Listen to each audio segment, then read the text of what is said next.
Hello friends, welcome to my YouTube channel. આજે આપણે અહીંયા સિમ્પલ પાસ્ટ ટેન્સ વિશે ચર્ચા કરવાના છીએ. સિમ્પલ પાસ્ટ ટેન્સ એટલે કે સાદો ભૂતકાળ ક્યારે વપરાય છે, એના ઓળખદર્શક શબ્દો શું છે, એની વાક્ય રચના કેવી છે, તેમજ એના વાક્યો કેવા છે અને પ્રશ્ન વાક્ય અને નકાર વાક્ય કેવી રીતે બને છે, એ અહીંયા આપણે આ વિડીયોની અંદર શીખીશું. તો સૌથી પહેલાં સાદો ભૂતકાળ ક્યારે વપરાય છે એના વિશે વાત કરી લઈએ. તો ભૂતકાળની પૂરી થયેલી ઘટનાઓ માટે, મતલબ કે જે કામ ઘટના ભૂતકાળમાં થઈ ગઈ છે અને હવે ચાલી રહી નથી, એના માટે આપણે સાદા ભૂતકાળનો ઉપયોગ કરીએ છીએ. ઉદાહરણ તરીકે, I visited my friend yesterday. હું ગઈકાલે મારા મિત્રને મળવા ગયો હતો. બીજું વાક્ય છે, she watched a movie last night. તેણે ગઈકાલે રાત્રે ફિલ્મ જોઈ હતી. તો આ પ્રકારની જે વાક્ય રચના હોય, એટલે કે આ પ્રકારના વાક્યો હોય, એને આપણે સાદા ભૂતકાળમાં દર્શાવી શકીએ. ત્યારબાદ ભૂતકાળમાં કોઈ એક સમય પર થયેલા કાર્ય માટે, એટલે કે ભૂતકાળની અંદર કોઈ એક સમય પર કોઈ કાર્ય થયેલું છે, કોઈ ક્રિયા થઈ છે, એના માટે. જેમ કે ગઈકાલે થઈ હોય, અઠવાડિયે થઈ હોય, 2020માં, છેલ્લા વર્ષમાં, છેલ્લા મહિને, છેલ્લા અઠવાડિયે, ગમે તે હોઈ શકે. એક્ઝામ્પલમાં જુઓ તમે, દે વેન્ટ ટુ દિલ્હી ઇન 2020. 2020માં એ દિલ્હી ગયા હતા. હી કોલ્ડ મી લાસ્ટ વીક. એણે મને ગયા અઠવાડિયે બોલાવ્યો અથવા બોલાવી. ત્રીજું, વારંવાર થતા કાર્ય અથવા આદત જો ભૂતકાળમાં હોય તો. જો તમે ભૂતકાળની રિવાજરૂપ આદત વિશે કહો તો, જેમ કે તમને કોઈ ભૂતકાળમાં કોઈ ટેવ હતી અથવા કોઈ ભૂતકાળમાં તમે કોઈ ક્રિયા નિયમિત રીતે કરતા હતા, એવું દર્શાવવું હોય તમારે તો સાદા ભૂતકાળમાં આવશે. ઉદાહરણ તરીકે, when I was a child I played in the park every day. બીજું વાક્ય, my grandfather always told us stories. ત્યારબાદ ઓળખ શબ્દો જોઈએ.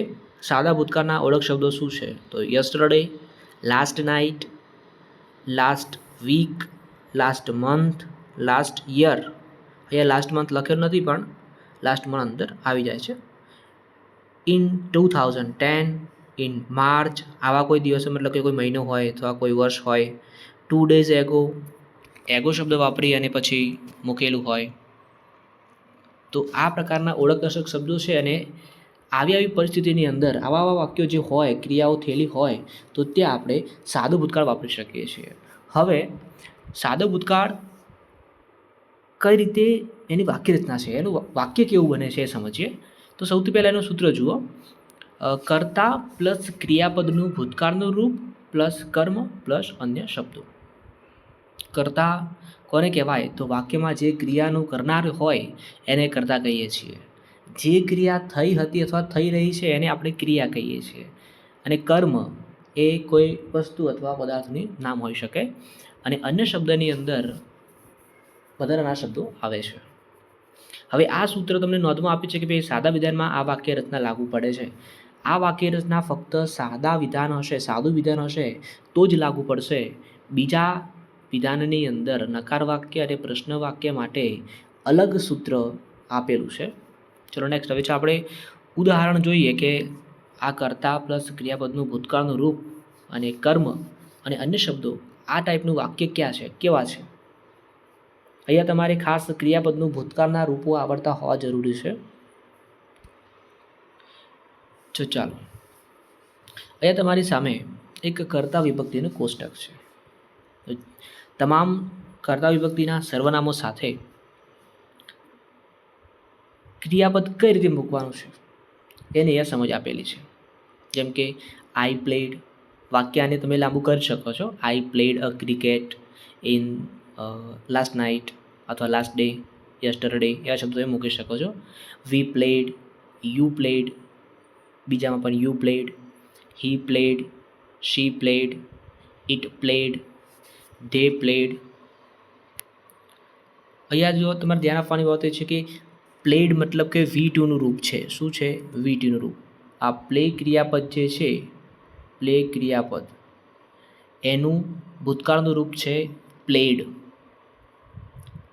તમારે જ્યારે પણ તમે સાદા ભૂતકાળની વાક્ય બનાવો છો અથવા સાદા ભૂતકાળનું વાક્ય તમારી સામે આવે છે તો તમારે સીધું એનું ક્રિયાપદ પર ધ્યાન આપવાનું છે, એનું ક્રિયાપદ જોઈ લેવાનું છે કે ક્રિયાપદ V2નું છે. યસ, જો ક્રિયાપદ V2 છે મતલબ કે ભૂતકાળનું રૂપ છે તો એ વાક્ય સાદા ભૂતકાળ હોવાના ચાન્સીસ છે, હશે જ. ચાલો નેક્સ્ટ આગળનું જોઈએ. ઉદાહરણ છે. આપણે જે સૂત્ર હતું એ મુજબ ઉદાહરણને ધ્યાનમાં લેવાનું છે. આપણું જે સૂત્ર હતું એ શું હતું કે સૌથી પહેલાં જે છે એ કર્તા હતું.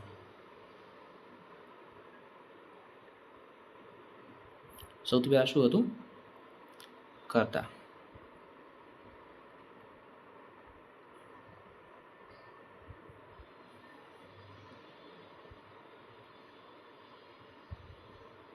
કર્તા. ત્યારબાદ V2, ત્યારબાદ ઓબ્જેક્ટ એટલે કર્મ અને એક્સ્ટ્રા વર્ડ્સ એટલે અન્ય શબ્દો. બરાબર છે. હવે અહીંયા જુઓ ઉપરનું વાક્ય, આઈ એ કર્તા છે, વોચડ એ V2 છે, ટીવી એ ઓબ્જેક્ટ છે અને લાસ્ટ નાઇટ એ અન્ય શબ્દ છે. એવી જ રીતે બીજા નંબરનું વાક્ય જુઓ, Sanju wrote a letter to his father last Monday. સંજુએ ગયા સોમવારે એના પપ્પાને પત્ર લખ્યો હતો. તો સંજુ એ કર્તા છે, રોટ મતલબ કે રાઇટનું ભૂતકાળનું રૂપ છે, V2 છે, અ લેટર એ કર્મ છે, ટુ હિઝ ફાધર એ પણ કર્મ છે, લાસ્ટ મંડે એ એક્સ્ટ્રા વર્ડ છે. એ આ વાક્યની અંદર કર્મ બે હોઈ શકે છે. તમે વાક્યમાં શું વડે પ્રશ્ન કરો અને જે મળે એ તમારું પહેલું કર્મ છે, અને કોને વડે પ્રશ્ન કરો અને જે જવાબ મળે એ તમારું બીજું કર્મ છે, જે એક્ટિવ પેસિવમાં શીખવાનું હોય છે ખાસ. ત્રીજું, you flew kites on last Uttarayan. You એ કર્તા છે, flew kites on last Uttarayan, flew એટલે V2 છે, કાઇટ્સ ઓબ્જેક્ટ છે, ઓન લાસ્ટ ઉત્તરાયણ એ એક્સ્ટ્રા વર્ડ્સ છે. એવી જ રીતે they read Bhagavad Gita last week. ચોથા વાક્યની અંદર તે કરતા છે, રીડ એ V2નું રૂપ છે, કેમ કે રીડનું V2, V1, V2 અને V3 એ સેમ થાય છે, એટલે રીડ જ રહે છે, એ બદલાતું નથી. ભગવદ્ ગીતા ઓબ્જેક્ટ છે અને લાસ્ટ વીક એ એના અન્ય શબ્દો છે. ચલો નેક્સ્ટ જોઈએ. વી લિસન યુ, અમે તમને સાંભળ્યા હતા. તો વી એ કરતા છે, લિસન્ડ એ ક્રિયાપદનું ભૂતકાળનું રૂપ છે, V2 છે, અને યુ એ કર્મ છે. Bhavik cried so loudly. ત્યારબાદ we went to the Mount Abu last month. ત્યારબાદ Manav drove a motorcycle in the race.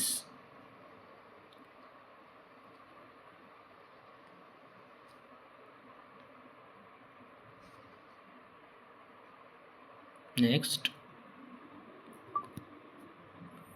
Yes, અત્યાર સુધી આપણે જે ભણ્યા એ હતા વિધાન વાક્યો. હવે નેગેટિવ સેન્ટેન્સ મતલબ કે નકાર વાક્યો કેવા છે. તો સૌથી પહેલાં નકાર વાક્યની શું વાક્યરચના આપણે જોઈ લઈએ કે નકાર વાક્યની વાક્યરચના શું છે. તો કર્તા છે, ત્યારબાદ ડીડ નોટ છે, ત્યારબાદ અહીંયા જુઓ જે ક્રિયા આપણે સાદા વાક્યમાં શું કરતા, સાદા વાક્યની અંદર ક્રિયાપદનું મૂળ રૂપ મૂકતા હતા, પણ અહીંયા શું છે સાદા અંદર ક્રિયાપદનું V2નું રૂપ મૂકતા હતા, ભૂતકાળનું રૂપ મૂકતા હતા, પણ અહીંયા ક્રિયાપદનું મૂળ રૂપ મૂકવાનું છે. ત્યારબાદ કર્મ અને અન્ય શબ્દો આપેલા છે.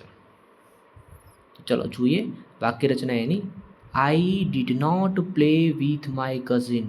તો સૌથી પહેલાં આઈ વાક્ય છે, એમાં આઈ શું છે, કરતા છે. ડીડ નોટ શું છે, એ જે સૂત્રમાં મૂકેલું છે એ સહાયક ક્રિયાપદ છે. પ્લે ક્રિયાપદનું મૂળ રૂપ છે.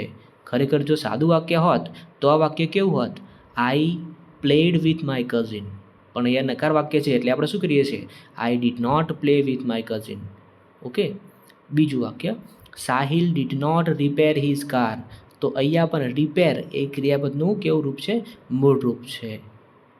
અને સાહિલ એ કરતા છે. ત્રીજું, you did not cheat your parents. Cheat અહીંયા V2નું રૂપ હોત તો કેવું હોત? ચીટેડ હોત. પણ અહીંયા ચીટ છે મતલબ કે મૂળ રૂપ છે. એવી જ રીતે ચોથા વાક્યની અંદર the students did not make noise in the classroom. તો મેક કરવું, અવાજ કરવો એમ. મેક નોઇઝ એટલે અવાજ કરવું. તો અહીંયા મેક છે, મેડ છે નહીં. It did not tell a story, મતલબ કે એ વાર્તા કહેતું નથી. હવે શું છે આપણને ખબર નથી. ઈટ એ નિર્જીવ વસ્તુ હોઈ શકે, કદાચ કોઈ પ્રાણી હોઈ શકે, પણ એ વાર્તા કહેતું ન હતું. તો અહીંયા જે છે ટેલ એ મૂળ ક્રિયાપદ છે. તો આ રીતે નકાર વાક્ય રચના આ રીતની છે. આવી રીતે તમે નકાર વાક્યો બનાવી શકો છો. ચલો નેક્સ્ટ જોઈએ.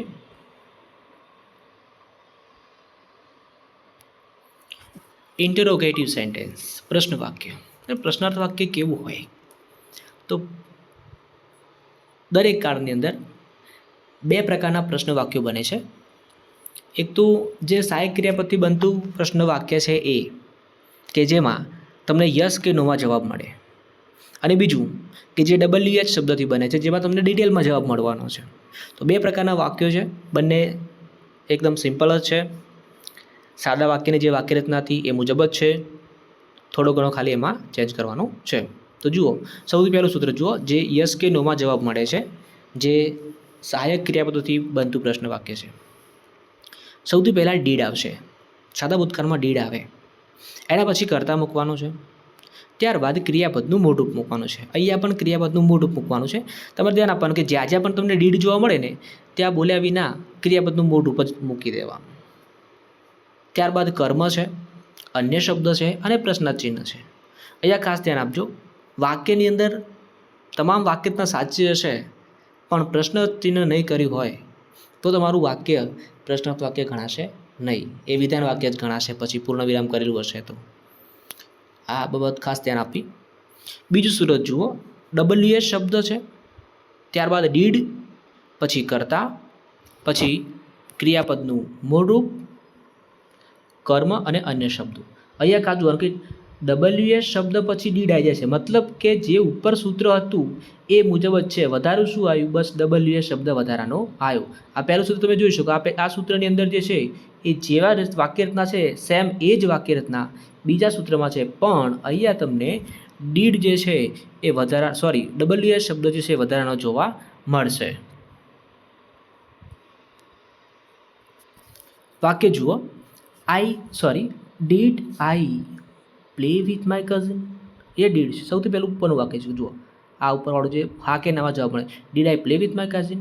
શું હું મારા મિત્રો સાથે રમતો હતો? મારા કઝિન સાથે રમતો હતો? તો ત્યાં જવાબ મળે યસ કે નો, આગળ વધારે જશે નહીં. એવી જ રીતે did Sahil repair his car? શું સાહિલે એની કાર રિપેર કરી હતી? યસ કે નો જવાબ આવશે. Did you cheat your parents? અગાઉના વાક્યો જ મેં લીધા છે, જે આપણે પ્રશ્ન વાક્યમાં જે વાપર્યા હતા એ જ વાક્યો. Did the students make noise in the car? Did she tell a story? વાક્યતા જુઓ તમે, ડીડ છે, પછી કર્તા છે, પછી ક્રિયાપદનું મૂળરૂપ છે, કર્મ છે અને અન્ય શબ્દો જે દરેક વાક્યમાં જે અલગ અલગ છે એમાં છે. બસ આ રીતની વાક્યરચના સેમ છે. WH શબ્દવાળા આપણે જોઈએ. એના માટે તમને WH શબ્દના અર્થ ખબર હોવા જોઈએ. જેમ કે ઉપર અમે કોષ્ટકમાં લખ્યું છે પ્રમાણે કે હુ એટલે કોણ, વોટ એટલે શું, વેન એટલે ક્યારે, વેર એટલે ક્યાં, એ જગ્યા બતાવે છે. હુમ એટલે કોને, આનાથી તમને કર્મ મળશે. વિચ કયું, કયો, કઈ, કયા. વાય શા માટે, એમાં કારણ બીકોઝથી જે જવાબ લખાતો હોય છે એવા. હાઉ કેવી રીતે, આમાં રીત હશે કોઈ. હાઉ મચ, હવે હાઉ મચ એ કેટલું, કેટલો, કેટલી, કેટલા એ સેમ છે. હાઉ મેની અને હાઉ મચ સરખા છે ખરા, પણ બંનેમાં થોડોક તફાવત છે. કેવો? તો કે હાઉ મચ ક્યારે વપરાશે? જ્યારે કોઈ વસ્તુ કે પદાર્થ, કોઈ વસ્તુ છે એને આપણે ગણી ના શકતા હોય એવી બાબતમાં હાઉ મચ વપરાશે. હાઉ મેની ક્યારે વપરાશે? તો હાઉ મેની એ જ્યારે કોઈ વસ્તુ કે પદાર્થ આપણે ગણી શકીએ છીએ તો હાઉ મેની વપરાશે. હાઉ મચ અને હાઉ મેની પર આપણે અલગ વિડીયો બનાવશું, જેમાં તમને ડિટેલમાં સમજાવશું કે હાઉ મચ ક્યારે વપરાય છે અને હાઉ મેની ક્યારે વપરાય છે ઉદાહરણો સાથે. હુઝ એટલે કોનું, કોની, કોના, કોનું. હાઉ લોંગ કેટલું લાંબુ. હાઉ ફાર કેટલું દૂર. હાઉ લોંગ અને હાઉ ફાર પણ કન્ફ્યુઝનવાળા શબ્દો છે. ઘણી વખત વિદ્યાર્થીઓ જે છે એ ભૂલ કરી બેસે છે કે હાઉ લોંગ અને હાઉ ફારમાં પ્રોબ્લેમ થાય. કેવું કે ભાઈ હાઉ લોંગ મતલબ કે કેટલું લાંબુ, એ અંતર બતાવે છે. મતલબ કે આ કોઈ ફૂટપટ્ટી છે અથવા તો કોઈ રૂમ છે, તો આ રૂમ જે છે એ કેટલો લાંબો છે, અંતર બતાવે છે. હાઉ ફાર, હાઉ ફાર મતલબ કે જેમ કે કોઈ ગામ છે કે આ ગામ આ ગામથી, એ ગામ બી ગામથી કેટલું દૂર છે, એવું કહેવું તો હાઉ ફાર કહેવાશે. અથવા એ નામનો છોકરો બી નામના છોકરાથી કેટલો દૂર છે, એવું કહેવું હોય તો આપણે એને હાઉ ફારથી પ્રશ્ન પૂછીશું. પણ હાઉ લોંગ એ અંતર બતાવશે. અંતર મતલબ કે માપ બતાવશે, એમ પ્રમાણ. ચલો પ્રશ્ન વાક્ય જુઓ. હુ ટોટ ઇંગ્લિશ. હવે અહીંયા જુઓ, અગાઉ આપણે જે સૂત્ર જોયું છે, આ સૂત્ર તમે જુઓ. અહીંયા જે સૂત્ર આપણે જોઈએ છીએ, આ સૂત્રની અંદર WS શબ્દ છે, એના પછી ડીડ છે. ડીડમાં ખાસ ધ્યાન આપજો. WS શબ્દ પછી ડીડ પછી કર્તા ક્રિયાપદ મૂળરૂપ કર્મ અન્ય શબ્દો છે. WS શબ્દ પછી ડીડ છે, પણ અહીંયા જે આપણે પહેલું વાક્ય લખ્યું, આ વાક્યની અંદર WH શબ્દ તો લખ્યો પણ એના પછી ડીડ મૂક્યો નથી, તો ત્યાં ડીડ આવશે પણ નહીં. આપણે ત્યાં જ્યારે પણ હું વડે પ્રશ્ન પૂછીએ તો એમાં સહાય ક્રિયાપદની જરૂર છે નહીં. ત્યાં સીધું આપણે જે છે એ મૂકી દેવાનું છે ક્રિયાપદ. અને જે ક્રિયાપદ મૂકો છો એ જેવું છે એવું જ મૂકવાનું છે. મતલબ કે સાદા ભૂતકાળનું છે તો સાદા ભૂતકાળનું V2 નું રૂપ જ મૂકવાનું છે, બસ. એમાં જે છે કોઈ ચેન્જ કરવાનું નથી. બીજા વાક્ય જોશો એટલે ખ્યાલ આવશે.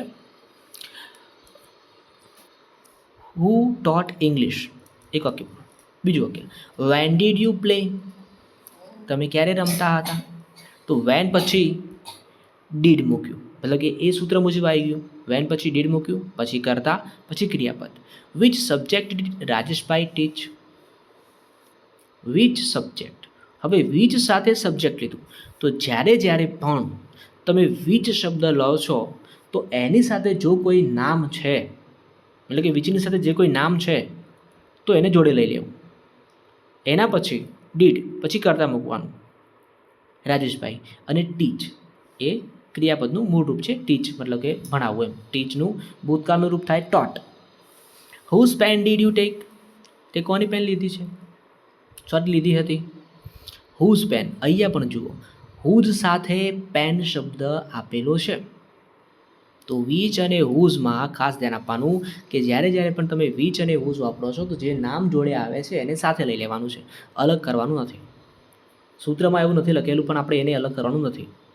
Whose pen did you take. Take એ ક્રિયાપદનું મૂળ રૂપ છે. Why did you go late at the office yesterday. શા માટે તમે ઓફિસે મોડા ગયા ગઈકાલે. તો અહીંયા વાય પછી ડીડ છે, પછી ક્રિયાપદ છે, પછી કરતા છે, એના પછી ક્રિયાપદ છે go. Late at the office yesterday. ચલો નેક્સ્ટ વાક્ય જોઈએ. અહીંયા જે છે એ પ્રેક્ટિસ માટેના કેટલાક સેન્ટેન્સીસ આપેલા છે. તમે આમાં પ્રેક્ટિસ કરજો અને બીજા વધારાના વાક્યો જે છે એ જોઈતા હોય તો કમેન્ટમાં લખો. તો ચલો અહીંયા આપણો જે છે એ વિડીયો આપણે પૂરો જાહેર કરીએ છીએ અને હવે પછી બીજા વિડીયોની અંદર બીજો કોઈ ગ્રામર ટૉપિક લઈને આવીશું. ત્યાં સુધી તમે મારી રાહ જોશો એવી આશા છે. Thank you.